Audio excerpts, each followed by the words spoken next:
بسم الله الرحمن الرحيم. அஸ்ஸலாமு அலைக்கும் வரஹ்மத்துல்லாஹி வபரகாத்துஹு. அன்பிற்குரிய சகோதர சகோதரிகளே, நீங்களும் ஆலிம்களாகலாம் என்ற தினசரி பாடத்தில் திங்கள் செவ்வாய் ஆகிய 2 நாட்கள் உலூமுல் ஹதீஸ் பற்றி, ஹதீஸ்களை பற்றி நம்ம அறிந்து வருகிறோம். அதில் இப்னு ஹஜர் அவர்களுடைய நுஹ்பத்துல் ஃபிக்ர் என்ற ஒரு சின்ன ஏட்டை அடிப்படையாக வைத்து இந்த பாடங்களை பார்த்து வர்றோம். இதில் இப்னு ஹஜர் என்ன சொல்கிறாருன்னு கேட்டால், ஹதீஸுகளை முதலாக எத்தனை வழியில் வந்திருக்குது, சரியாக தவறாங்கிறதுக்கு போகலவர். முதல் விஷயமாக இதை எடுத்துக்கிறாருன்னா, ஒரு ஹதீஸு எத்தனை வழிகளில் அறிவிக்கப்பட்டு இருக்கிறது, அதன் அடிப்படையில் ஹதீஸுகளுக்கு பல பேர் உண்டு என்பதை துவக்கமாக சொல்கிறார். அதில் என்னென்னு கேட்டால், அதிகமான பேர், 3க்கு மேலே அதிகமான பேர், இத்தனை நம்பர்னு இல்லாமல் பெருமளவிலான நம்பர்கள் எண்ணிக்கையில் அறிவித்தார்கள் என்று சொன்னால், அது ஆரம்பம் முதல் கடைசி வரைக்கும் அது போன்ற எண்ணிக்கை இருக்கும் என்று சொன்னால், அந்த கடைசியாக அறிவிக்கிறவர் அதுக்கு நேரடி விட்னஸாக, நேரடி சாட்சியாக இருப்பார் என்று சொன்னால், அந்த மாதிரியான ஹதீஸுகளுக்கு பேர் முத்தவாத்திர் அப்படின்ட்டு முதல் வகையை சொன்னார். அதாவது முதல் வகை என்னன்னு கேட்டால், அதில் கூட அறிவிப்பாளர்கள் ஆய்வு செய்கிறது கிடையாது. இப்போ அவர் என்ன மாதிரி வகைப்படுத்துகிறாருன்னு கேட்டால், எத்தனை வழியில் வந்திருக்குதோ அதுக்கு தகுந்த மாதிரி ஒவ்வொரு வகைக்கும் ஒரு பேர் கொடுக்குறாங்க. முத்தவாத்திர் என்று ஒரு பேரை சொல்லுவாங்க. முத்தவாத்திற்கு என்ன அர்த்தம் என்று கேட்டால், ஆரம்பம் முதல் கடைசி வரை, ஆரம்பம்னா ரசூல்லான்னு வச்சுக்கிறங்க, கடைசினா அந்த புக்கு ஆசிரியர்னு வச்சுக்கிறங்க. ஆரம்பம் முதல் கடைசி வரைக்கும் உள்ள அறிவிப்பாளர்கள் எல்லா மட்டங்கள்லையும் ஒரு கணிசமாக இருக்கணும். எவ்வளோ கணிசமாக இருக்கணும்? இவ்வளவு பேர் சேர்ந்து பொய் சொல்ல மாட்டாங்க என்கிற அளவு கணிசமாக இருக்கணும். இந்த கணிசத்துக்கு எண்ணிக்கையை இப்னு ஹஜர் சொல்லலை. விரிவுரையாளர்கள் ஆளாளுக்கு நினைஞ்சாங்க 4, 5, 10, 15ன்னு சொன்னாங்க. ஆனால் இப்னு ஹஜர் அதை நிர்ணயிக்கலை. ஏன்னு கேட்டால், அது மக்கள்கிட்ட விட்டுறாரு. ஒரு கணிசம் இவ்வளோ பேர் இருக்குதே என்று நம்ம திருப்திப்படும் அளவுக்கு இருக்கும் என்று சொன்னால் அதுதான் முத்தவாத்திர் என்று அவர் சொன்னார். அப்படி ஒன்று இருந்தால் அது உயர்ந்த தரம்தான். அப்படியான ஹதீஸ்கள் இருக்கும் என்று சொன்னால், அதான் ஆரம்பத்திலேருந்து கடைசி வரைக்கும் ஒவ்வொரு மட்டத்திலையும் பல ஆட்கள் மூலமாக அந்த செய்தி அறிவிக்கப்படுகிறது என்று சொன்னால், அதனுடைய தரம் ரொம்ப உயர்வானது, அதில் மாற்றுக்கிறது கிடையாது. ஆனால் தத்துவார்த்த ரீதியாகத்தான் முத்தவாத்திர்னு நம்ம சொல்ல முடியுதே தவிர, அந்த மாதிரி ஹதீஸுகள் இருக்குதான்னு தேடி பார்த்தோம்னா இல்லை. முத்தவாத்திரண்டு ஒரு வகை இருக்கிறது குரானுக்கு மட்டும்தான் அது பொருந்துமே தவிர, ஹதீஸில் எடுத்து பார்த்தீங்கன்னு சொன்னால், நூல் ஆசிரியரிடமிருந்து ரசூல்லா வரைக்கும் உள்ள அறிவிப்பாளர்கள் ஒவ்வொரு மட்டத்திலையும் அதிகமான அறிவிப்பாளர்களாக என்ன செய்யணும், வந்திருக்கணும். அப்படி வந்திருக்கிற ஹதீஸுகளை தேடி பார்த்தீங்கன்னா இல்லை என்பதற்கு ஒரு பெரிய ஆதாரம் என்ன என்று கேட்டால், இந்த மாதிரி முத்தவாத்திர் இருக்குது என்று சொல்லி பல நூல்கள் எழுதியிருக்கிறாங்க. ஹதீஸ்களை பிற்காலத்தில் முன்னாடி உள்ளவங்க கிடையாது, பிற்காலத்தில் வந்தவர்கள் முத்தவாத்திரான ஹதீஸுகள் தொகுப்பு என்கிற பெயரில் ஒரு 200 ஹதீஸு, 300 ஹதீஸு, 500 ஹதீஸு என்று அவங்கவுங்க தேடி பார்த்து என்ன செஞ்சுருக்கிறாங்க, முத்தவாத்திர் என்று அந்த ஹதீஸுகளை வெளியிட்டிருக்கிறார்கள். அதை போய் பார்த்தீங்க என்று சொன்னால் அது முத்தவாத்திராக இல்லை. முத்தவாத்திர் என்று வெளியிட்டிருக்கிறார்களே, அதில் என்ன பார்க்குறாங்கன்னா, சஹாபியை மட்டும் பார்க்குறாங்க. இது 50 சஹாபி அறிவிச்சிருக்கிறாங்க, அது 40 அறிவிச்சிருக்கிறாங்க, இது 30 அறிவித்திருக்கிறாங்க, 3 பேர் அறிவித்தால் அது முத்தவாத்திர் தானே என்று சொன்னார்களே தவிர, அதுக்கு ஆதாரங்களை காட்டினாங்களே தவிர, முத்தவாத்திர் என்று சொன்னால் சஹாபி மட்டும் 50 இருந்தால் பத்தாது, சஹாபி மட்டும் 30 இருந்தால் பத்தாது. சஹாபிட்ட இந்த அறிவிக்கிற ஆளுக்கு அவங்களும் 30 இருக்கணும். அவங்கள்ட்ட இந்த அறிவிக்கிறது ஒரு 30 வழியில் வரணும். 30ங்கிற உதாரணத்துக்கு அவங்கள்ட்ட இந்த அறிவிக்கிறவங்க அதே மாதிரி இருக்கணும். அப்படி இருக்கிறதுக்கு தான் முத்தவாத்திர்னு சொல்லும் பொழுது, அப்படியான ஒரு ஹதீஸை கூட இவங்க காட்டவில்லை. காட்டின ஹதீஸுகள் எல்லாம் சஹாபாக்கள் நிறைய பேர் வர்றாங்களே, அடுத்து பார்த்திங்கன்னா அவ்வளோ பேர் இல்லை. அப்போ முத்தவாத்திருங்கிறதே ஒன்று ஹதீஸில் கிடையாது என்பது தான் உண்மை. ஆனால் பிற்காலத்து அறிஞர்கள் என்ன செய்கிறாங்கன்னா, முத்தவாத்திர் இருக்குங்கிறதுக்கு என்ன செய்கிறாங்க, முத்தவாத்திர்னு ஒரு இலக்கணத்தை சொல்லிவிட்டார். பின்னாடி வர்றவங்க என்ன செய்கிறாங்கன்னா இது முத்தவாத்திர் அது முத்தவாத்திர் என்று சில ஹதீஸுகளை கொண்டாந்து கோட் பண்ணுறாங்க. அந்த ஹதீஸுகளில் அதிகமான சஹாபாக்கள் அறிவிக்கிறதா வருதே தவிர, சஹாபாக்களுக்கு அடுத்து வந்த ஹதீஸ் அனஸ்டேருந்து ஒரு 50 பேர் அறிவிக்கணும்ல. அனசு மாதிரி ஒரு 50 சஹாபி அறிவிச்சிட்டாங்க. அனசிடமிருந்து அறிவித்தவர் யாருன்னு கேட்டால் ஒரு ஆளாக இருக்கிறார். அவர்கிட்டருந்து ஒரு ஆளாக ரெண்டு ஆளாக இருக்கார். அது கடைசி வரைக்கும் அந்த இபுத்திதாவில் இருந்து இன்திஹா வரைக்கும், அதாவது துவக்கத்திலேருந்து இறுதி வரைக்கும்னு ஒரு கண்டிஷன் போட்டார்ல, அப்படி இருக்கலை. இது நம்ம ஏற்கனவே பார்த்த விஷயத்தை நினைவுபடுத்துகிறேன். அப்போ முதல் வழங்க வேண்டிய விஷயம்னா, முத்தவாத்திர்னு ஒரு வகை வந்து தத்துவார்த்த ரீதியாக பார்த்தால் அப்படி ஒரு ரூட்டு இருந்தால் அது சரியான ஹதீஸ் தான், மாற்றுக்கிறது கிடையாது. இருக்குதான்னு தேடி பார்த்தீங்கன்னா, இப்னு ஹிப்பான் போன்ற பல அறிஞர்கள் வந்து தேடி பார்த்துட்டு முன்னையும் காணாமங்க, எங்கெங்க எல்லாத்துலேயும் முத்தவார்த்தை இருக்கிறீங்க, ஆதியிலேருந்து கடைசி வரைக்கும் அப்படி அதிக நம்பரில் இல்லையே என்று சொல்லி அவங்க மறுக்கிறாங்க. அந்த மறுப்பை ஒழுங்காக இவங்க எதிர்கொள்ளலை, பதில் சொல்ல முடியலை. இது ஒரு வகையாச்சா. அடுத்து என்ன செய்கிறாருன்னு கேட்டால் ரெண்டாவது வகைன்னா என்ன வகை? சஹீஹ் லைஃப்ங்கிற அந்த வகை கிடையாது. எவ்வளோ பேர் வழியாக அறிவிக்கிறதுங்கிற வகையில் பேர் வைக்கிறார். அப்போ தார்மாரான நம்பரில் வந்து அறிவிக்கக்கூடியதாக இருந்தால் அதுக்கு பேர் முத்தவாத்திர். அது எல்லா மட்டத்திலையும் இருந்தால் அது முத்தவாத்திர். அடுத்தது என்னன்னு கேட்டால் ரெண்டாவது ஒசானி அல் மஷ்ஹூரு. அடுத்து இப்னு ஹஜருடைய கித்தாபில் என்ன சொல்கிறான்னு கேட்டால் முதலாவது முத்தவாத்திர்ன்ட்டார். முத்தவாத்திர்ண்டா என்ன என்பதைத்தான் இதுகாரும் நம்ம பார்த்தோம். இரண்டாவது வகை என்னன்னு கேட்டால் ஒசானி அல் மஷ்ஹூரு. இரண்டாவது வகை என்னன்னு கேட்டால் மஷ்ஹூர் என்ற வகை. மஷ்ஹூர் என்றால் பிரபலியமாக்கப்பட்டது, பிரபலமானது. ஒரு செய்தி வந்து பரவலாக மக்களால் அறியப்பட்டு இருந்தால் அதுக்கு பேர் மஷ்ஹூரும்பாங்க. அகராதி அர்த்த பிரகாரம் மஷ்ஹூர்னா என்ன? எது அதிகமான மக்களுக்கு தெரிஞ்ச விஷயமா இருக்குதோ அது வந்து மஷ்ஹூரு. அது ஹதீஸாக இருக்கட்டும், ஹதீஸ் இல்லாமல் இருக்கட்டும், ஒரு பொதுவான செய்தியாக இருக்கட்டும், எல்லாரும் தெரிஞ்சிருப்பாங்க இல்லையா? அப்படி தெரிந்திருக்கிற விஷயங்கள் என்ன செய்வாங்க? மஷ்ஹூரும்பாங்க. அப்போ மஷ்ஹூருங்கிற ஹதீஸில் மஷ்ஹூர் என்றன்னு சொன்னால் வந்து அதிகமான பேர் வழியாக அறிவிக்கிறதுங்கிறாங்கல்ல, அதிகம்ங்கிற கணக்கெலாம் கிடையாது.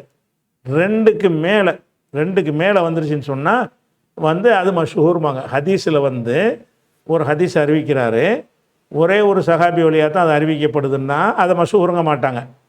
எத்தனை பேர் அறிவிக்கணும்? 2 பேர் அறிவிக்கணும். ரெண்டுக்கு மேலே, 2 இல்லை 2க்கு மேலே இருக்கணும். 2க்கு மேலே ஒரு ஹதீஸ் அறிவிக்கப்படும் என்று சொன்னால் அதை மஷ்ஹூர் என்று சொல்வார்கள். மஷ்ஹூர்னு சொன்னால் ஒரு ஹதீஸ் இருக்குது, அபூ ஹுரைராவும் அறிவிச்சிருக்கிறாரு, அதை இப்னு அப்பாஸும் அறிவிச்சிருக்கிறாரு, அதோடு நின்றுட்டுச்சுன்னா அது மஷ்ஹூருங்க மாட்டாங்க. இன்னும் ஒருத்தர் சேர்ந்துட்டாருன்னு வைங்க, 3 30, அது எல்லாமே எதில் வந்துடும்னு கேட்டால் மஷ்ஹூர் ஆயிரும். அந்த மஷ்ஹூரை சொல்கிறார். ஒசானி ரெண்டாவது அல் மஷ்ஹூர். மஷ்ஹூர் என்ற வகை. மஷ்ஹூர் என்றால் பிரபலமானது. அதுக்கு இன்னொரு பேர் முஸ்தஃபீல் என்றும் சொல்வார்கள். ஒவ்வொரு முஸ்தஃபீல் என்றாலும் பிரபலமானது அர்த்தம். என் ஒரு கருத்து பிரகாரம் முஸ்தஃபீல் என்றும் இதுக்கு சொல்லப்படும். யுத்துலக்குல் மஷ்ஹூர் என்ற வார்த்தை யுத்துலக்கு என்றால் பயன்படுத்தப்படும். ஒரு சொல்ல எதுக்கு பயன்படுத்துகிறாங்களோ அதுக்கு வந்து அத்துலக்க என்று என்ன செய்வாங்க? வார்த்தையை பயன்படுத்துவாங்க. யுத்துலகு பயன்படுத்தப்படும். அல் மஷ்ஹூர் என்கிற வார்த்தையை பயன்படுத்தப்படும். அலா மஷ்தஹர அல் அல்சினத்தி. அல்சினத்துன்னா நாவுகள். லிசானுக்கு ஜம்மு அல்சினத். லிசான் என்றால் நாக்கு, அல்சினத்து என்றால் நாக்குகள். நாக்குகளை கொண்டு கருத்து மக்கள். நாக்குகளில் பிரபலியமான அர்த்தம் மக்கள் வாய் வழியாக மக்களுடைய நாவுகளில் புரண்டுக்கிட்டே இருக்குன்னு அர்த்தம். அப்போ அல்சினத்துன்னு அவர் போட்டிருந்தாலும் அதை கொண்டு என்னன்னு கேட்டால் மக்களை தான் குறிக்குது. இத்துலக்குல் மஷ்ஹூர் என்பதை சொல்லப்படும். அலாமா, இந்த மா வந்து அல்லதியுடைய அர்த்தம். அலல்லதி இஷ்தஹர, எது பிரபலமாக இருக்கிறதோ, அல்சினத்தி மக்களிடம், நாவுகளிடம்னு சொன்னால் நாவுங்கிறதுக்கு அறிவாக இருக்குது. மக்களை தான் நாவுங்கிற வார்த்தையை கொண்டு மக்களை தான் குறிப்பாங்க. அல்சினத்தி மக்களிடம் எது பிரபலமாக இருக்கிறதோ அதற்கு மஷ்ஹூர் எனப்படும். இத்துலக்குல் மஷ்ஹூர் என்று சொல்லப்படும். எதற்கு சொல்லப்படும்னா அலாமான்னா அல்லதியோட அர்த்தம். அல்லதி இஷ்தஹர, எது வந்து பிரபலமாக இருக்கிறதோ அல்சினத்தி மக்களிடம், நாவுகளிடம்டா மக்களிடம் வச்சுக்கணும். நாவுகளிடம் மக்களிடம் எது பிரபலியமாக இருக்கிறதோ அது மஷ்ஹூர் எனப்படும். ஒரு ஹதீஸ் இருக்குது, மக்கள்கிட்ட பிரபலமாக இருந்துகிட்டு இருக்குது, அது என்ன செய்யப்படும்னா மஷ்ஹூர் என்று சொல்லப்படும்.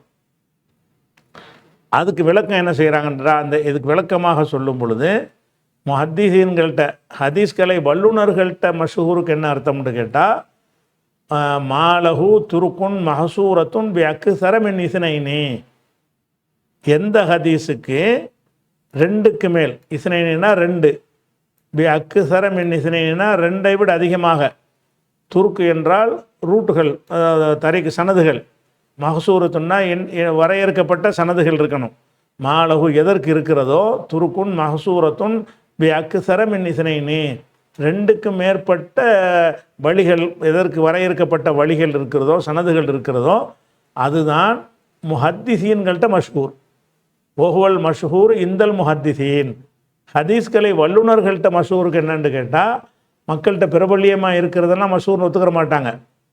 ரெண்டுக்கு மேலே இருக்கணும். ரூட் என்ன இருக்கணும், ஒரு ஹதீஸ் ரசூலுல்லாஹ் சொன்னாங்கன்னு 3 சஹாபியாவது சொல்லணும்.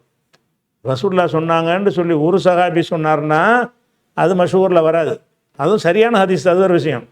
2 சஹாபி சொன்னால் அது மஷ்ஹூரில் வராது. ரெண்டுக்கு மேலே மேலேனா என்ன 3, 4, 5 இப்படி சொல்கிறாங்கல்ல, இந்த மாதிரியான 2க்கு மேற்பட்ட சஹாபாக்கள் வழியாக அறிவித்திருக்கப்பட்டால் அதுக்கு தான் ஹதீஸுகளில் மஷ்ஹூர்மாங்க. இதெல்லாம் விரிவுரையில் உள்ளது. இப்னு ஹஜருடையது இவ்வளோ முடிஞ்சு வச்சு, இவ்வளோ தான் இப்னு ஹஜர் சொன்னது. இப்னு ஹஜர் என்ன செய்கிறாருன்னா, மக்களிடம் எது பிரபல்யமாக இருக்கிறதோ அதான் மஷ்ஹூர்னு சொல்லிவிட்டார். ஆனால் ஹதீஸ் கலையில் மஷ்ஹூர் என்பது அது கிடையாது. என்ன இருக்குன்னு, 2க்கு மேலே இருக்கணும். ஒரு ஹதீஸ் அறிவிக்கப்படுது என்றால் 2 பேருக்கு மேலே என்ன செய்யணும், அறிவிக்கப்பட்டிருக்கணும். எல்லா மட்டத்திலையும் கிடையாது, சஹாபி மட்டத்தில் மட்டும்தான், ஆதியிலேருந்து கடைசி வரைக்குங்கிறது கிடையாது. அப்போ 2க்கு மேற்பட்டவர்கள் சஹாபிகள் மூலமாக ஒரு செய்தி அறிவிக்கப்பட்டிருக்குன்னு சொன்னால் அதுக்கு பேர் என்னது, மஷ்ஹூர். இப்போ மஷ்ஹூருக்கு என்ன அர்த்தம்னு கேட்டால், மக்களிடம் பரவலாக உள்ளது பூரா மஷ்ஹூர்மாங்க.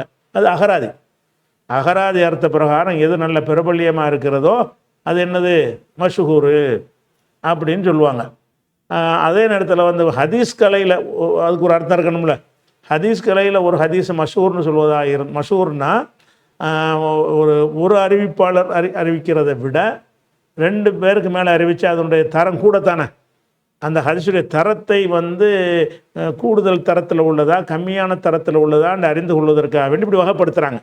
இது மஷ்ஹூரான ஹதீஸ்ன்னு நம்ம என்ன வந்துடும், இதை நம்பி நல்லா செயல்படலாம். ஏன்னு கேட்டால் 2க்கு மேலே ஆளுக்கு அறிவிக்கிறாங்க, ஒருவர் தான் அறிவித்தாருங்கும்போது அதில் கொஞ்சம் ஒரு சின்ன ஒரு சந்தேகங்கள் இருக்கும். 2க்கு மேலே 3, 4, 5ன்னு அறிவிச்சிட்டாங்கன்னு சொன்னால் அது கொஞ்சம் வலிமையானதுன்ற அர்த்தத்தில் வந்துடும். அப்போ ஹதீஸ்களை வல்லுநர்கள்ட்ட மஷ்ஹூர்னா என்னன்னு கேட்டால், மஹசூரத்துன் பி அக்ஸர மின் இஸ்னைனி, 2ஐ விட அதிகமானதை கொண்டு வரையறுக்கப்பட்ட தரீக் இருக்க வேண்டும், வரையறுக்கப்பட்ட சனதுகள் இருக்க வேண்டும். ரூட்டுகள், துருக்குன்னா ரூட்டு, தரீக்கு ஜம். இப்போ இது மஷ்ஹூராச்சு. மஷ்ஹூருக்கு ஹதீஸ் கலையில் அர்த்தம் என்னன்னு கேட்டால் என்ன செய்யணும், இந்த முத்தவாத்திற்கு அர்த்தம் என்னன்னு கேட்டால் எல்லா பக்கமும் ரொம்ப ஆளுக்கு இருக்கணும், அதுக்கு பேர் முத்தவாத்திர். மஷ்ஹூர்னா இந்த ஆரம்பத்தில் மட்டும் ஒரு 3 பேர், எல்லா பக்கமும் கிடையாது, சஹாபி மட்டும் 3 பேர் இருக்கணும். 2க்கு மேலே 3, 4, 5, 6, 10 கூட இருக்கலாம். அப்போ 2க்கு மேலே உள்ள சஹாபிகள் வழியாக ஒரு செய்தி அறிவிக்கப்பட்டால் அந்த மாதிரி வகைக்கு பேர் என்னன்னு கேட்டால் மஷ்ஹூர் என்று சொல்வார்கள். மஷ்ஹூர் என்பது மற்ற ஹபருல் வாஹித் என்று ஒருவர் அறிவிக்கிற செய்தியை விட வலிமை கூடியது அப்படின்னு விளங்கிக்கணும். மஷ்ஹூர்னு ஒரு வகை இருக்கிறது. இப்போ இன்னொன்னே விளங்கிக்கிறோம். நம்ம ஏற்கனவே முத்தவாத்திர்னு ஒரு லிஸ்ட்டு போட்டாங்கல்ல, சுயத்தி இமாமு அவங்கெல்லாம் போட்டு உங்களுக்கு ஏற்கனவே நான் வாசித்து காட்டணும் இல்லையா, இது முத்தவாத்திர் அது முத்தவாத்திர்னு, அது எல்லாம் மஷ்ஹூரில் தான் சேரும். சஹாபாக்கள் எண்ணிக்கையை தான் ஜாஸ்தியாக அவங்க காட்டுறாங்களே தவிர எல்லா மட்டத்திலும் எண்ணிக்கை அவங்க காட்டலை. அப்போ சஹாபாக்கள் எண்ணிக்கை 2க்கு மேற்பட்டு இருக்குது. அந்த ஹதீஸுகள்லாம் அவங்கெல்லாம் எதை முத்தவாத்திர் என்று புக்குகள் எழுதினாங்களோ அந்த ஹதீஸ் அம்புட்டுமே மஷ்ஹூர் தான், அது முத்தவாத்திர் கிடையாது. இப்போ நம்ம உங்களுக்கு ஏற்கனவே சொன்னோம்ல, இந்த இமாம்கள்லாம் முத்தவாத்திர் என்று இன்னென்ன ஹதீஸை சொல்லியிருக்கிறாங்க அப்படின்னு ஒரு லிஸ்ட்டை கடந்த வாரங்களில் சொல்லியிருக்கிறோம். அவங்க முத்தவாத்திர் என்று சொன்னது பூராவுமே எதில் அடங்கும் என்றால் மஷ்ஹூரில் தான் அடங்கும். ஏன்னு கேட்டால் அவங்க அந்த சஹாபியுடைய எண்ணிக்கையை தான் ஜாஸ்தியாக இருக்குங்கிறாங்க. 2க்கு மேலே 25 இருந்தாலும் 2க்கு மேலே தானே, 25 சஹாபி அறிவிக்கட்டும், 30 சஹாபி அறிவிக்கட்டும், அவைகளெல்லாம் மஷ்ஹூர் என்ற உயர் தரத்தில் உள்ள ஹதீஸுகளில் உயர்வான தரம் உள்ளது வந்து மஷ்ஹூர் தான். முத்தவாத்திர் தான் உண்மையில் உயர்வானதுன்னு இருந்தாலும் முத்தவாத்திர் வகையான ஒரு ஹதீஸ் கூட கிடையாது. முத்தவாத்திர் வந்து ஃபஸ்ட் ரேங்கில் உள்ளது தான். அப்படி ஒரு ஹதீஸ் இருக்குமானால் அதுதான் முதல் தரத்தில் உள்ளது. முத்தவாத்திரான ஹதீஸ் வந்து ஒன்று கூட கிடையாது. அப்போ அடுத்த ரேஞ்சில் உள்ளது எது? மஷ்ஹூர். மஷ்ஹூர்னா என்னங்கன்னு கேட்டிங்கன்னா, சஹாபி நூலாசிரியர்லேருந்து ரசூல்லா வரைக்கும் பார்க்க தேவையில்லை. ரசூல்லாட்டிருந்து அறிவிக்கிற எத்தனை பேர்? அது 2க்கு மேலே இருக்காங்களா? 3 சஹாபி குறைஞ்சது 3 சஹாபி அறிவித்தாங்கன்னா அது என்னவாயிரும்? மஷ்ஹூர் ஆகிவிடும். அப்போ இப்போ விளங்கிக்கிறோம், நம்ம முத்தவாத்திர் என்று அதிகமான அறிஞர்கள் நூல் எழுதியிருக்கிறாங்களே, அந்த ஹதீஸ்கள்லாம் மட்டமான ஹதீஸ் கிடையாது, தரத்தில் உயர்வான ஹதீஸ் தான். ஆனால் அது முத்தவாத்திர்னு சொல்லக்கூடாது. அடுத்தது முத்தவாத்திற்கு அடுத்தது மஷ்ஹூர் என்று தான் அது சொல்லணும். ஏன் அதை மஷ்ஹூர்னு சொல்லணுங்கிறோம்னு கேட்டால், அந்த அவங்க எடுத்து காட்டுற முத்தவாத்திர்னு காட்டக்கூடிய அந்த ஹதீஸுகளுக்கு எல்லாமே சஹாபாக்களில் தான் அதிக நம்பர் இருக்கிறதா காட்டுறாங்களே தவிர அடுத்தடுத்த தலைமுறையில் அது போன்ற எண்ணிக்கை இருக்கலை. அப்படிங்கிறதுனால இது முத்தவாத்திரில் வர முடியாது. அப்போ எதில் வரும்? இதில் வரும். இப்போ படிக்கிறோம்ல, அதாவது 2க்கு மேற்பட்ட வழிகள் இருந்துச்சுன்னு சொன்னால் ஹதீஸ்கலை வல்லுநர்கள்ட்ட மஷ்ஹூரு. அப்போ ஹதீஸில் வந்து சஹீ லைஃபு அது ஒரு வகை. அது எதை கவனித்து அந்த வகைன்னு கேட்டால், இதை ஏற்றுக்கிறலாமா ஏற்றுக்கிற கூடாதா என்கிற வகையில் ஹதீஸு வந்து பல வகை இருக்குது. சஹீஹ் இருக்கிறது, ஹசன் இருக்கிறது, லைஃப் இருக்கிறது, மௌது இருக்கிறது. அதை ஏற்றுக்கொள்வதா இல்லையா என்பதற்கு அந்த அறிவிப்பாளரை எடை போடுவோம்ல, எடை போட்டு அது ஒரு வகை இருக்குது. பின்னாடி அதை சொல்லுவார். இப்போ என்ன வகையை சொல்கிறாருன்னு கேட்டால், எத்தனை வழியில் வந்திருக்குங்கிற வகையிலையும் ஹதீஸை பிரிப்பாங்க. ஒரு ஹதீஸுக்கு எத்தனை ரூட் இருக்குன்னு பார்ப்பாங்க. அந்த வகையில் உள்ளது தான் இது முத்தவாத்திர்னு ஒரு ஹதீஸ் சொல்வார்களே. ஆனால் இது எக்கச்சக்கமான பேர் வழியாக அறிவிக்கப்பட்டிருக்குன்னு விளங்கிக்கிறங்க. ஆனால் அப்படி ஒரு ஹதீஸ் கிடையாதுங்கிற நீங்கள் மனசில் வச்சுக்கிறங்க. மஷ்ஹூர் என்று சொல்வார்களே, ஆனால் 3க்கு மேற்பட்ட 2க்கு மேற்பட்ட சஹாபி வழியாக அது அறிவிக்கப்பட்டிருக்கும் இப்படின்னு விளங்கிக்கிறணும். இப்படி விளங்குற அந்த மஷ்ஹூர் பூரா சரியானது கிடையாது. மஷ்ஹூர்னு இருக்கும், லைஃபானதாக இருக்கும். மஷ்ஹூர்னு இருக்கும், ஹசன்கிற தரத்தில் இருக்கும். மஷ்ஹூராக இருக்கும், சஹீஹாக இருக்கும். ஏன்னு கேட்டால், இந்த மஷ்ஹூர் என்பது வந்து நம்பரைத்தான் பார்க்குறாங்க, சஹாபி நம்பரைத்தான் பார்க்குறாங்களே தவிர அடுத்தடுத்து உள்ள அறிவிப்பாளருடைய தரம் இருக்குதுல்ல, அதை பார்க்க மாட்டாங்க. அதை பார்த்து இந்த மஷ்ஹூர் பேர் கொடுக்க மாட்டாங்க. ஒரு ஹதீஸ் மஷ்ஹூராக இருக்குன்னு நம்ம என்ன செய்யணும்? மஷ்ஹூராக இருக்கும், ஆனால் பலவீனமாக இருக்கும். மஷ்ஹூராக இருக்கும், எல்லாரும் நிறைய இந்த 3 சஹாபி அறிவிச்சிருப்பாங்க.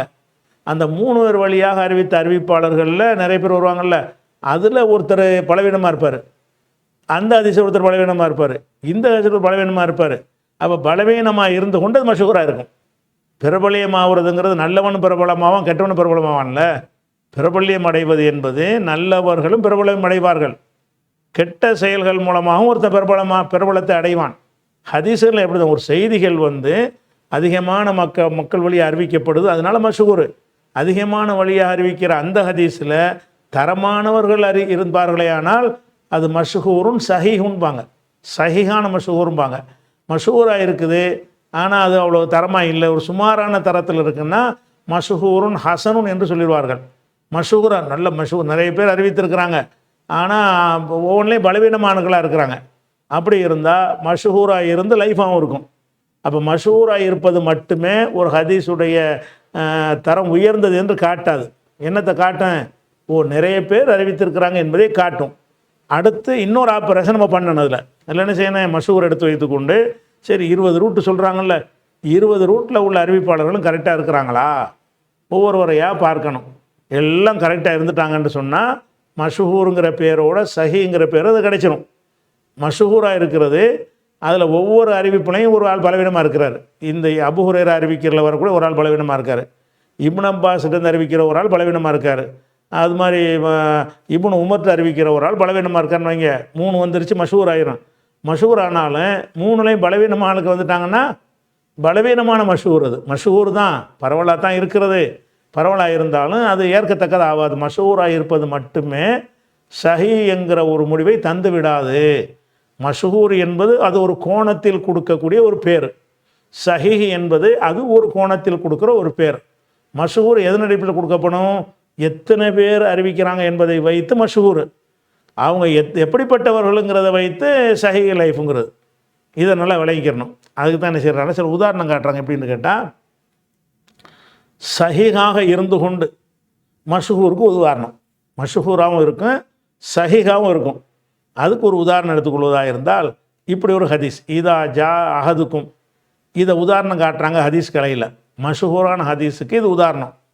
மஷ்ஹூருக்கு மட்டும் உதாரணம் கிடையாது, மஷ்ஹூர் ப்ளஸ் சஹீஹ், மஷ்ஹூராகவும் இருக்கிறது சஹீஹாகவும் இருக்கிறது. அப்படிங்கிறதுக்கு ஒரு உதாரணம் என்னென்னு கேட்டால், இதா ஜா அஹதுக்குமுல் ஜும்மா, உங்களில் ஒருவர் ஜும்மாவுக்கு வந்தாரையானால் பல் யகத்தசில், குளித்து கொள்ளட்டும். ஜும்மாவுக்கு வர முந்தி குளிக்கணும்னு அர்த்தம். நேரடியாக ஜும்மாவுக்கு வரும்போது குளிக்கணும்னா வர்றதுக்கு முன்னாடி குளிச்சிக்கணும். இதா ஜா அஹதுக்குமுல் ஜும்மா, உங்களில் ஒருவர் ஜும்மாவுக்கு வருவாரையானால் பல் யகத்தசில், அவர் குளித்து கொள்ளட்டும். இது ஒரு ஹதீஸ். இந்த ஹதீஸ் ஏராளமான 3க்கு மேற்பட்ட 2க்கு மேற்பட்ட சஹாபி வழியாக வந்திருக்கிறது. அது மாத்திரம் அந்த சனதுகள் அனைத்து நல்லவங்களாக இருக்கிறாங்க. அப்போ அதிகமான பேர் வழியை அறிவித்த வகையில் அதுக்கு பேர் மஷ்ஹூராக இருக்கிறது. அதில் உள்ள ஆட்கள்லாம் சரியாக இருக்கிறாங்கங்க வகையில் சஹீஹாக இருக்கிறது. அப்போ சஹீஹாவும் மஷ்ஹூராகவும் வந்துச்சுன்னா டாப் லெவல் ஹதீஸில் என்னது, ஏன்னா முத்தவாத்திர் இல்லைன்னு சொல்லிட்டோம்ல. எந்த ஹதீஸ் மஷ்ஹூராகவும் சஹீஹாவும் இருக்கிறதோ அதுதான் ஹதீஸில் முதல் தரத்தில் வைக்கப்பட வேண்டியது. முத்தவாத்திர் முதல் தரத்தில் உள்ளதாக இருந்தாலும் முத்தவாத்திர் கிடையாது, அந்த கண்டிஷன் படி ஹதீஸில் இல்லை. அதனால் அடுத்தது என்னென்னா மஷ்ஹூர் தான் இருக்கிறது. அந்த மஷ்ஹூருக்கு இந்த உதாரணம் காட்டுறாங்க. காட்டினோன்னு நம்ம தேடி பார்த்தோம்னு சொன்னால், இப்போ அவங்க அவ்வளோதான் போடுவாங்க. இப்போ நம்ம தேடி பார்க்குறோம். நம்ம தேடி பார்த்தோம்னு சொன்னால், இந்த புகாரியில் 877வது ஹதீஸை எடுத்துக்கிறோங்க. புகாரில் 877வது ஹதீஸ். இந்த ஹதீஸில் பெருசாகிக்கிறேன் அப்போ தான் வழங்கும். புகாரில் 877வது ஹதீஸ். அதில் இங்கே சஹாபிக்கு வந்துருங்க. யார் அறிவிக்கிறா? அன் அப்துல்லாஹ் இப்னு உமர். இவர் தான் சஹாபி, ரசூலுல்லாவோட தொடர்புள்ளது. இதுக்கு முந்தின ஆட்கள்லாம் அடுத்த தலைமுறை ஆட்கள். அதாவது இந்த அப்துல்லாஹ் இப்னு யூசுஃபை விட்டுருங்க, மாலிக்கை விட்டுருங்க, நாஃபியை விட்டுருங்க. நாஃபிக்கு அப்புறம் யார் வர்றாருன்னா அப்துல்லாஹ் இப்னு உமர் வர்றாரு. அவர் தான் நபியோட தொடர்புபடுத்தி சொல்ல போகிறாரு. இந்த அப்துல்லாஹ் இப்னு உமர் தான் அறிவிக்கிறாரா? ஒரு அறிவிப்பாளர் கிடைச்சிட்டார். அவர் என்ன சொல்கிறாருன்னு கேட்டால், ரசூலுல்லாஹ் சொன்னதாக சொல்கிறார். இதா ஜா அஹதுக்குமுல் ஜும்மாத்த, உங்களில் ஒரு ஜும்மாவுக்கு வந்தாரையானால் ஃபல் யகத்தசில், அவர் குளித்து கொள்ளட்டும். இதே ஹதீஸ் அறிவிச்சிட்டாரா? அப்போ இதுக்கு ஒரு தரீக்கு இப்போ கிடச்சிருச்சு, ஒரு ரூட்டு கிடச்சிருச்சு. தரீக்குன்னா ஒரு சனது. ஒரு சனது என்ன சனது? இப்னு உமர் என்ற சஹாபி வழியாக உள்ள சனது கிடைத்து விட்டது. இது மட்டும் கிடைச்சா இதுக்கு பேர் ஹபர வாஹிது, ஒருவர் அறிவிக்கிற ஹதீஸ்ன்னு சொல்லிடுவாங்க. அடுத்து பார்க்குறோம், தபுரானியுடைய அவுசத்தில், தபுரானியில் கிதாபில் அவுசத்துன்னு அவர் புக் எழுதியிருக்கிறாரு. அந்த தபுரானி அவுசத்தில் என்ன வருதுன்னு கேட்டால், இதே வாசகம் தான் வருது பாருங்கள். இதாஜா அஹதுக்குமுல் ஜும்மாத்த, உங்களில் ஒருவர் ஜும்மாவுக்கு வந்தாரையானால் வல் யகத்தசில், அவர் குளித்து கொள்ளட்டும். ஆனால் இதை அறிவிக்கிற ஆள் யாருன்னா ஆயிஷா அறிவிக்கிறாங்க. இது அறிவிக்கிற அதை அறிவித்தவர் இப்னு உமர். இதே செய்தியை ரசூலுல்லாஹ் சொன்னதாக யார் அறிவிக்கிறா? ஆயிஷா நாய் அறிவிக்கிறாங்க. அப்போ எத்தனை தரீக்காச்சு? 2 தரீக்கு ஆயிடுச்சு. இப்போ ஒரு தரீக்கு இவர் இப்னு உமர் அறிவிச்சிட்டாரு, அவரும் ரசூலுல்லாஹ் சொன்னதாக தான் சொல்கிறாரு. ஆயிஷா நாய் சொல்கிறாங்க அதே மாதிரி இதா ஜா அஹதுக்குமுல் ஜும்மாத்த ஃபல் யகத்தசில், குளித்து கொள்ளட்டும்னு அவங்களும் சொல்லிட்டாங்க. 2 ரூட்டாச்சா.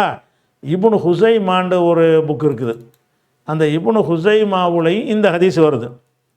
இந்த ஹதீஸ் எப்படி வருதுன்னு கேட்டால், அதே வார்த்தை இருக்கும் பாருங்க. இதா ஜா அஹதுக்குமுல் ஜும்மாத்த, உங்களில் ஒருவர் ஜும்மாவுக்கு வருவாரையானால் ஃபல் யகத்தசில், குளித்து கொள்ளட்டும் இருக்குல்ல. இந்த ஹதீஸை இப்னு ஹுஸைமா ஹதீஸை யார் அறிவிக்கிறார்னு கேட்டால், உமர் இப்னுல் ஹத்தாப் அறிவிக்கிறார். இந்த ஹதீஸ் என்ன செய்கிறாரு? உமர் அறிவிக்கிறார். ஜும்மா மேடையில் இருந்து கொண்டு மக்களுக்கு என்ன செய்கிறாரு? இதை அறிவிக்கிறார். ஒரு சம்பவமாக வருது. அப்போ அந்த சம்பவத்தை என்ன செய்கிறாருன்னு கேட்டால், அலம் தஸ்மா ரசூலுல்லாஹி ஸல்லல்லாஹு அலைஹி வஸல்லம் யகூல், ரசூலுல்லாஹ் சொன்னதை நீ கேட்கவில்லையா? இதா ஜா அஹதுக்குமுல் ஜும்மாத்த ஃபல் யகத்தசில், ஜும்மாவுக்கு வந்தால் உஸ்மான் ரலியல்லாஹு அன்ஹு வருவாங்க, லேட்டாக வருவாங்க, உழு செஞ்சுட்டு வேகமாக வருவார். இவர் பயான் பண்ணிகிட்டு இருப்பார். என்ன உஸ்மான் லேட்டாக வர்றீங்கன்னு உமர் கேட்பார். இல்லை அவசரமாக உழு செஞ்சுட்டு வந்தேன். உழு செஞ்சுட்டு வந்தியா? குளிக்கணுமையா அன்னைக்கு? ரசூலுல்லாஹ் குளிக்கிற பற்றி சொன்ன உனக்கு தெரியாதா அப்படின்னு மெம்பரில் வச்சுட்டு அறிவிப்பார். எப்படி இதாஜா அஹதுக்குமுல் ஜுமாத்த, உங்களில் ஒரு ஜும்மாவுக்கு வருவார் ஆனால் சொல்லியகத்தசில் அவர் குளித்து கொள்ளட்டும் அப்படின்னு உமர் அறிவிப்பார். அப்போ உமர் அறிவித்தாருங்கிற வகையில் உமர் அறிவிக்கிறாரு, உமருடைய மகன் இப்னு உமர் அறிவிக்கிறார், அவர் ஒரு சந்தர்ப்பத்தில் அறிவிக்கிறாரு, ஆயிஷா நாயகி வர அறிவிக்கிறாங்க. அப்போ இந்த இந்த ஜும்மாவை குளிக்கணுங்கிற ஒரு ஹதீஸ் மஷ்ஹூரு. இந்த ஹதீஸுக்கு என்ன பேர் கொடுப்பாங்க? மஷ்ஹூர்னு பேர் கொடுத்துருவாங்க. மஷ்ஹூர்னா சஹீஹான்னு கேட்டால் அது தனியாக பார்க்கணும். எப்படி பார்க்கணும்? மஷ்ஹூர் தான் 3 வந்துருச்சுல, 2க்கு மேலே வந்தாலே மஷ்ஹூர் ஆயிரும். மஷ்ஹூருக்கு பிறகு சஹீஹான்னு பார்க்குறதா என்ன செய்யணும்னு கேட்டால் ஒவ்வொருத்தரையும் பார்க்கணும். இந்த இருக்குல்ல, அப்துல்லா இப்னு உமர் சொன்னார், அவர் நல்ல ஆள். அவர்கிட்ட நாஃபியா அறிவிக்கிறார், அவர் நல்ல ஆள். அவர்கிட்ட மாலிக் என்பவர் அறிவிக்கிறார், மாலிக்னா மாலிக் இமாம் அறிவிக்கிறார், அவர் நல்ல ஆள். அவர்கிட்ட அப்துல்லா இப்னு யூசுப் அறிவிக்கிறார், அவர் நல்ல ஆள். அவர்கிட்ட புகாரி பதிவு பண்ணுறார்.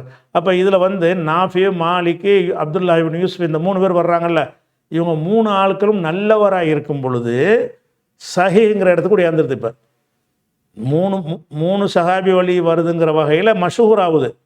அப்போ முதல் ரூட் எடுத்துக்கிறோம், சஹீஹாக இருக்கிறது. அடுத்து தப்ரானியுடைய ரூட் எடுத்துக்கிட்டிங்கன்னு சொன்னால் அதில் யார்? ஆயிஷா நாய் அறிவிக்கிறாங்களா, ஆயிஷாட்டந்து அறிவிக்கிற ஆள் யார்? ஊர்வாவும் நல்ல ஆள். யஹ்யா அபி கசீர் அவர்கிட்ட அறிவிக்கிறார், அவரும் நல்ல ஒரு ஆள் தான், எந்த குறையும் கிடையாது, வரிப்பாடு வழியான. அவருக்கு அடுத்து அவர்கிட்ட அறிவிக்கிற ஆள் ஹிஷாம் தஸ்துவாயி, ஹிஷாமு தஸ்துவாயிங்கிற ஒரு ஆள் அறிவிக்கிறாரு, அவரும் நல்ல ஒரு அறிவிப்பாளர். அவருக்கு அடுத்து அறிவிக்கிற யாருன்னு கேட்டால் உபைதுல்லாஹ் இப்னு அப்துல் மஜீத் அபு அலி அல் ஹனஃபி, உபைதுல்லாங்கிறவர் அறிவிக்கிறார், இவரும் நல்ல ஒரு ஆள். அவர்கிட்ட அறிவிக்கிற ஆள் யாருன்னு கேட்டால் ஜுஹைர் இப்னு முஹம்மது அல் மர்ரூதி ஊர் அதை 2 பேரை உச்சரிப்பாங்க, அவர் அறிவிக்கிறார். அவர்கிட்ட அறிவிக்கிற யாருன்னு கேட்டால் அஹ்மது அறிவிக்கிறார். அப்போ இதில் உள்ள இம்புட்டு பேர் நல்ல ஆட்கணும். அதாவது இதில் ஆயிஷா நாயே சஹாபி ஆகிட்டாங்க, அவங்கள ஆய்வு செய்ய தேவையில்லை.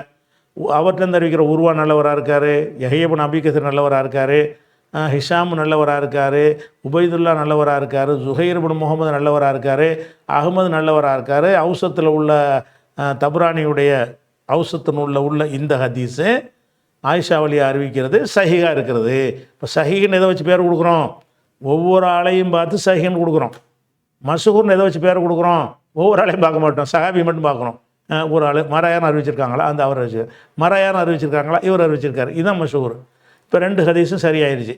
இப்னு ஹுஸைமாவில் அறிவிக்கிற ஹதீஸ் யார் பார்த்தீங்கன்னு கேட்டால் உமர் சொன்னதாக அபு ஹுரைரா அறிவிக்கிறார். அவர் அந்த பள்ளியாசலில் சஹாபிட்டேருந்து சஹாபி அறிவிக்கிறார். அபு ஹுரைரா அவர் நல்ல ஒரு சஹாபி. அடுத்தது யாருன்னு கேட்டால் அபு சலமா அப்துல் ரஹ்மான் அறிவிக்கிறார். அபு சலமா பின் அப்துல் ரஹ்மானுடைய மகன் அபு சலமா அறிவிக்கிறார், அவர் நல்லவர். அவர்கிட்டேருந்து யார் அறிவிக்கிறார்னு கேட்டால் யஹ்யா இப்னு அபி கஸீர் அவர் அறிவிக்கிறார், அவரும் நல்ல ஒரு ஆள். அவர்கிட்ட அறிவிக்கிறது யாருன்னு கேட்டால் அவுசாயிங்கிற இமாம் இருக்காங்கல்ல, அவங்க அறிவிக்கிறாங்க. அவங்கள்ட்ட அறிவிக்கிற யாருன்னு கேட்டால் இப்னு பக்ருங்கிற அறிவிக்கிறாரு, அவர் நல்ல ஒரு ஆள். அவர்கிட்ட அறிவிக்கிற யாருன்னு கேட்டால் பிஷர் தான், அவர் பிஷர் தான் இப்னு பக்ரு. ஹத்தசனா பிஷர் அறிவித்தார், யானி இப்னு பக்ரு என்ற பிஷரு. அப்போ பிஷருங்கிற ஒரு ஆள் அறிவிக்கிறாரு, அவரும் ஒரு நல்ல ஒரு ஆள். அவர்கிட்ட அறிவிக்கிற யாருன்னு கேட்டால் முகமது இப்னு மிஸ்கின் அல் யமாமி அறிவிக்கிறார், அவர் நல்லவராக இருக்கிறார். அப்போ இம்புட்டு பேர்லேருந்து அறிவிக்கிற இந்த கிதாபுக்கு வந்திருக்குது. இது ஒரு ரூட்டு. இதே ஹதீஸே தகவீல் போட்டிருக்க, அந்த ஹே போட்டிருக்குல்ல, ஹே போட்டுச்சுன்னா இன்னொரு வழியிலையும் வருது. எப்படி வருதுன்னா உமர் சொன்னதாக அபு ஹுரைரா அறிவிக்கிறாரு, அவர் நல்லவர். அவர்கிட்ட அபு சலமா அறிவிக்கிறாரு, அவர் நல்லவர். அவர்கிட்ட யஹ்யா இப்னு அபி கஸீர் அறிவிக்கிறார், அவர் நல்லவர். அவர்கிட்ட அவுசாயி அறிவிக்கிறார், அவரும் நல்லவர். அவுசாயிட்டமிருந்து வலீத் அறிவிக்கிறார், அவர் நல்லவர். வலீதிடமிருந்து முகமது இப்னு அப்துல்லா இப்னு மைமூன் அறிவிக்கிறார், அவர் நல்லவர். அப்போ இந்த ஹதீஸ் 2 ரூட்டு வருது, தகவல் 2 ரூட்டு வருது. அப்போ இந்த ஒரு ஹதீஸ் 2 ஹதீஸ் கணக்கில் வந்துடும், மொத்தம் 4 ஹதீஸ் ஆகி போயிடுது. உமர் ரலியல்லாஹு அறிவித்ததாக அபு ஹுரைரா சொல்கிறாரு. அபு ஹுரைராட்ட 2 ரூட்டாக பிரிஞ்சு இந்த ஹதீஸ் வருது. முதல் அறிவிப்பாளர்னு கணக்கில் பார்த்தீங்கன்னா உமர் மட்டும்தான். அப்போ நீங்கள் ஜும்மாவுக்கு வந்தீர்களேயானால் குளித்து கொள்ளட்டும்னு ஒரு ஹதீஸ் வருது. இந்த ஹதீஸுக்கு என்ன பேர் கொடுப்பாங்கன்னா மஷ்ஹூர்னு சொல்லுவாங்க. ஒரு ஹதீஸை மஷ்ஹூர்னு என்ன விளங்கிக்கிறேன்னு, இந்த ஹதீஸ் நிறைய சஹாபி அறிவித்திருக்கான்னு விளங்கிக்கிறேன். நிறைய கணக்கு 2க்கு மேலே, 2 பேர் இருந்தால் மஷ்ஹூர்னு சொல்ல மாட்டாங்க. 2க்கு மேலே இருக்கணும், 3லேருந்து மேலே இருக்கணும். 3, 4, 5, 6, 50 வரைக்கும் கூட இருக்கட்டும். அப்போ 3 சஹாபாக்கள் அறிவித்திருப்பார்களேயானால், மூன்றும் அதற்கு மேலும் அறிவித்திருப்பார்கள் என்று சொன்னால் அந்த மாதிரி ஹதீஸுக்கு பேர் என்ன? மஷ்ஹூர். இதுதான் ஹதீஸ்லேயே டாப் லெவல். முத்தவாத்திர் டாப் லெவல்ன்றான அது கற்பனை, முத்தவாத்திர் இல்லை. இருக்கிற ஹதீஸில் முதல் தரத்தில் உள்ளது எதுன்னு கேட்டால் மஷ்ஹூர் தான். எந்த அறிஞர்கள் முத்தவாத்திர் நூல்கள் போட்டு பட்டியல் எழுதிக்கிறாங்களோ அந்த அத்தனை ஹதீஸுகளும் மஷ்ஹூருங்கிற தரத்தில் வருமே தவிர அதில் என்ன வராது? முத்தவாத்திருங்கிற தரத்தில் வராது. இப்போ மஷ்ஹூரை நம்ம அறிஞ்சிட்டோம். மஷ்ஹூர்லையும் இது என்ன வகை? சஹிஹான வகை. மஷ்ஹூராகவும் இருக்கிறது, சஹிஹாகவும் இருக்கிறது. மஷ்ஹூர்னு எதனால் சொன்னோம்? 3 சஹாபி சொன்னதுனால மஷ்ஹூர்னு சொல்லிட்டோம். சஹிஹ்னு எதனால் சொன்னோம்? ஒவ்வொருத்தரையும் பார்த்துட்டு முடிவெடுக்கணும். சஹிஹ்னு முடிவெடுக்கிற ஒவ்வொரு ஆளையும் நீங்கள் பார்க்கணும். இவர் சரியா, இவர் சரியா, இவர் சரியா, இவர் வரைக்கும் சரியா, அப்படி 3 ரூட்டில் வரக்கூடிய எல்லாருமே கரெக்டாக இருந்தாங்கன்னு சொன்னால் இந்த ஹதீஸுக்கு பேர் என்னன்னு கேட்டால் மஷ்ஹூருன் சஹீஹுன். ஒரு ஹதீஸ் கிதாபில் ஒரு ஹதீஸை மேற்கோள் காட்டி இது மஷ்ஹூருன் சஹீஹுன் அப்படின்னு போட்டாங்கன்னு சொன்னால் ரொம்ப டாப் லெவலில் உள்ள ஹதீஸு. நீங்கள் என்னத்தை செஞ்சு ஆய்வு செஞ்சாலும் அதில் உள்ள அத்தனை ஆட்கள் நல்ல ஆட்களாக இருப்பாங்க. அது 3 பேர் வழியாக என்ன செய்யப்படும்? குறைஞ்சது 3, 10 கூட இருக்கலாம். குறைஞ்சது 3 பேர் வழியாக என்ன செய்யப்பட்டிருக்கும்? அறிவிக்கப்பட்டிருக்கும். இது மஷ்ஹூர். இந்த ஹதீஸுக்கு பேர் மஷ்ஹூர். மஷ்ஹூரில் சஹி. மஷ்ஹூரில் என்னது? மஷ்ஹூரில் சஹி என்கிற வகையை இது சேர்ந்துடும். அடுத்து என்னென்னு கேட்டால் மஷ்ஹூராக இருக்கும் ஆனால் சஹியாக இருக்காது. அப்படியான ஹதீஸுகளும் இருக்கிறது. அதை இன்ஷா அல்லாஹ் நம்ம நாளைக்கு பார்த்து வரோம்.